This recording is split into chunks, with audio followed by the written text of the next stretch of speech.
waa sheekadii naxdinta badnayd ee dib loo soo daabacay. Waa gabadh qurux badan oo noqotay gabadha ugu foosha xun adduunka. Waxaanay ku jirtay nolol farxad leh, balse nolosheedu hal mar ayay isbedeshay. Waxaanay noqotay gabadh ay dadku caayaan oo ay ka maadeystaan. Haddaba sidee ayay wax u dhaceen? Gabadhan sidee ayay nolosheedu isku bedeshay? Asxaabtayda qaaliga, ku soo dhawaada muuqaalkeena maanta. Gabadhan waxaa lagu magacaabaa Mary Ambavan. Waxay ka soo jeedaa Ingiriiska. Gabadhan waxay ahayd gabadh aad u qurux badan. Waxaanay ahayd kalkaaliso caafimaad. Waxay ku jirtay nolol farxad leh. Mar walbana waxay ahayd gabadh faraxsan. Ugu dambeyn waxay guursatay nin beeraley ah. Waxaanay u dhashay 4 caruur ah. Balse ugu dambeyn ninkeedii wuu dhintay. Markii da'deedu ahayd 32 ayay nolosheedu isbedeshay. Waxaana ku dhacay xanuun gebi ahaanba wejigeeda bedelay oo qaloociyay. Marba marka ka dambaysa xanuunku wuu sii kordhayay.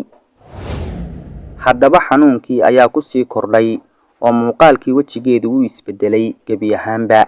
Dadku way caayi jireen, waanay ka maadeysan jireen.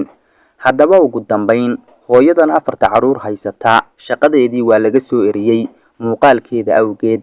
Nolosheedii ayaa ku adkaatay maadaama ninkeediina uu dhintay oo ay 4 caruur ah ay quudinayso. Waxay ka fikirtay siday lacag u heli lahayd oo ay caruurteeda u quudin lahayd. Waxaanay gashay tartanka haweeneyda ugu foosha xun adduunka. Waxaanay ka guuleysatay 250 qof. Halkaana waxa lagu siiyay lacag.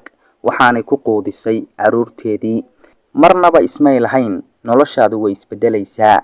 Waxay ahayd gabadh aad u qurux badan oo kalkaaliso caafimaad ah. Ugu dambeyn way guursatay oo 4 caruur ah ayay dhashay. Balse hal mar ayay nolosheedu isbedeshay oo sidan ayay isku bedeshay. Dadku way caayi jireen, wax walbana way ku dhihi jireen, balse way u dulqaadan jirtay. Ugu dambeyn waxay ku fikirtay siday caruurteeda u quudin lahayd. Waxaanay gashay tartanka gabadha ugu foosha xun adduunka. Asxaabtayda qaaliga, maanta muuqaalkeeni intaa ayuu inagu joogaa. Waa anigoo ah Maxamed Wardi Cali oo idin leh. Waa inoo muuqaalka xiga insha Allah.